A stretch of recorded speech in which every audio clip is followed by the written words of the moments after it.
हमें भरोसा है कि हम मरने से पहले अंबेडकर के कारवां को मंजिल तक पहुंचा के छोड़ेंगे। आप लोगों ने तालियों से मेरी बात का स्वागत किया है। तालियों के साथ साथ कुछ आप लोगों का लगाव भी होना चाहिए, कुछ आप लोगों का सहयोग भी होना चाहिए तो ज्यादा रहेगा। लेकिन मुझे भरोसा है कि हम आप लोगों के सहयोग के बगैर भी इस कारवां को मंजिल तक पहुंचाकर छोड़ेंगे। जब वो मंजिल पर पहुंच जाएगा, जब बहुजन समाज इस देश का हुक्मरान बन जाएगा, उस दिन आप लोगों ने कम से कम उस दिन तो मेरी बात को याद कर लेना। जिस दिन बहुजन समाज, फुले शाहू अंबेडकर को मानने वाला समाज, उनकी विचारधारा को आगे बढ़ाने वाला समाज जब इस देश का हुक्मरान बन जाएगा, मैं दावे से कहता हूं कि हम इसको बनाकर छोड़ेंगे। इस समाज को हम इस देश का हुक्मरान बनाकर छोड़ेंगे। तो इसलिए साथियों, अगर आज भी आप मेरी बात को मान लें तो आप लोग शायद आने वाले समय में सर उठाकर चल सकोगे। अगर आप लोगों ने आज भी मेरी बात को ना माना तो सारी जिंदगी आपको सर झुकाकर चलना होगा। सारी जिंदगी आप लोग सर झुकाकर चलेंगे।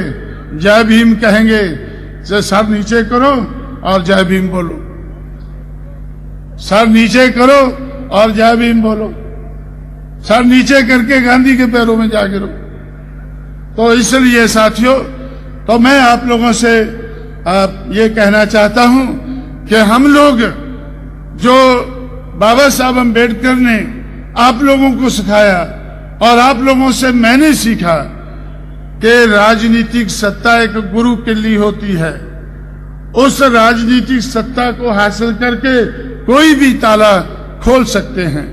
ये बात सही है कि हमारा लक्ष्य सामाजिक परिवर्तन है। हमारा लक्ष्य सामाजिक परिवर्तन है। समाज में हम मनुवादी समाज को, ब्राह्मणवादी समाज को हम परिवर्तित करके रहेंगे। हम मानवतावादी समाज व्यवस्था लाना चाहते हैं। हम इस देश में जो हमारा समाज, जो बंधुआ समाज है, जकड़ा हुआ समाज है, आर्थिक तौर से हम आर्थिक मुक्ति भी उसकी करना हमारा लक्ष्य है।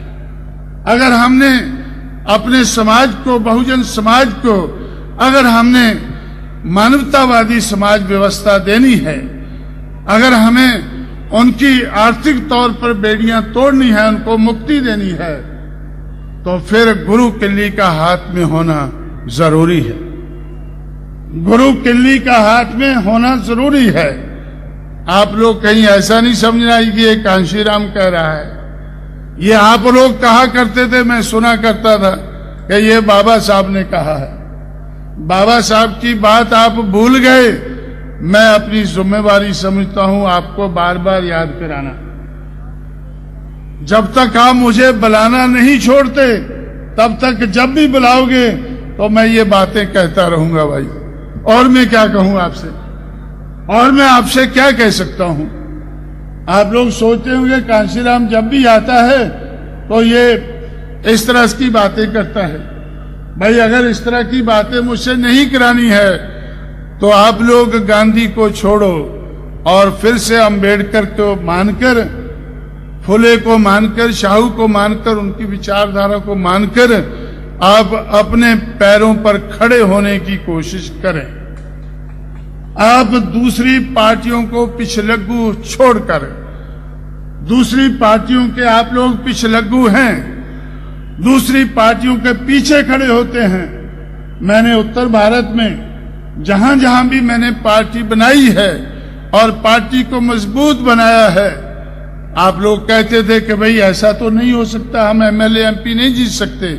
एमएलए एमपी जिताए हैं, एक राज्य में नहीं, मध्य प्रदेश में, उत्तर प्रदेश में। मध्य प्रदेश आपसे लगा हुआ है।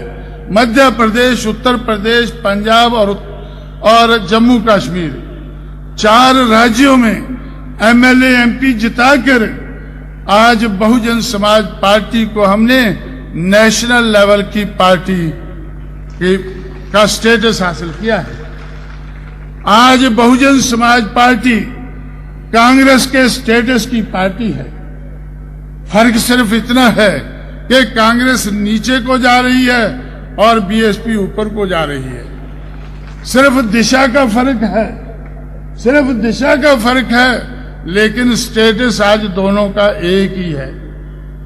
इसी तरह से जो आज भारतीय जनता पार्टी, जो महाराष्ट्र की, उत्तर प्रदेश की, कुछ और प्रदेशों की रूलिंग पार्टी है, जिस तरह से वो नेशनल पार्टी है, इसी तरह से बहुजन समाज पार्टी भी आज नेशनल पार्टी है।